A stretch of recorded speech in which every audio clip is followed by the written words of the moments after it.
আপনি কি জানেন বিশ্বের বুকে এমন একজন মানুষ আছেন যার জীবন আক্ষরিক অর্থেই সোনার চেয়েও দামি? তিনি হলেন ব্রুনাইয়ের ২৯তম সুলতান হাসান আল বলকিয়া। মাত্র ২১ বছর বয়সে তিনি সুলতান হিসেবে দায়িত্ব নেন। আজ তিনি শুধু একজন রাজা নন, বরং বিশ্বের সবচেয়ে ধনী রাজাদের একজন। তার সম্পদের পরিমাণ আনুমানিক $৩০ বিলিয়ন বা তারও বেশি। তার সম্পদের মূল জায়গা হল ব্রুনাইয়ের অফুরন্ত তেল ও গ্যাস সম্পদ। ব্রুনাইয়ের রাজধানী বান্দার শেরি বেগাওয়ানে অবস্থিত তার রাজপ্রাসাদ, এবং এটি বিশ্বের সবচেয়ে বড় রাজপ্রাসাদ। এই প্রাসাদে ১৭৮৮টি বিলাসবহুল কক্ষ এবং ২৫৭টি বাথরুম রয়েছে। এই প্রাসাদের ছাদ ও দরজাগুলো বিশুদ্ধ সোনার পাত দিয়ে তৈরি, এবং পুরো প্রাসাদের নির্মাণ ব্যয় প্রায় $১.৪ বিলিয়ন।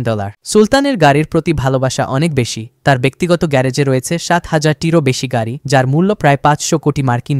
এটি পৃথিবীর বৃহত্তম ব্যক্তিগত গাড়ির সংগ্রহগুলোর মধ্যে অন্যতম, যার মধ্যে আছে ৬০০টি রোলস রয়েস, ৩০০টি ফারারি, ৩৮০টি বেন্টলি, ১৬৫টি ল্যাম্বরগিনি। এমনকি তার সংগ্রহে বিশ্বের একমাত্র golden Rolls Royce silver spirit রয়েছে, যেটি তিনি নিজের বিয়ের অনুষ্ঠানে ব্যবহার করেছিলেন। গাড়ি ছাড়াও তার আছে নিজস্ব ফ্লাইং প্যালেস, একটি কাস্টম মেড বোয়িং 747 বিমান, যার ভেতরে সোনার বাথরুম, ক্রিস্টাল লাইট আর রাজকীয় সিংহাসন পর্যন্ত আছে। কিন্তু বিলাসিতার গল্প এখানেই শেষ নয়। সুলতান তার ব্যক্তিগত পরিচর্যার জন্য অবিশ্বাস্য খরচ করেন। বলা হয়ে থাকে, চুল কাটার জন্য তিনি লন্ডন থেকে তার পছন্দের নাপিতকে ব্রুনাইয়ে উড়িয়ে নিয়ে আসেন, যার খরচ প্রতিবার প্রায় $২০,০০০ মার্কিন।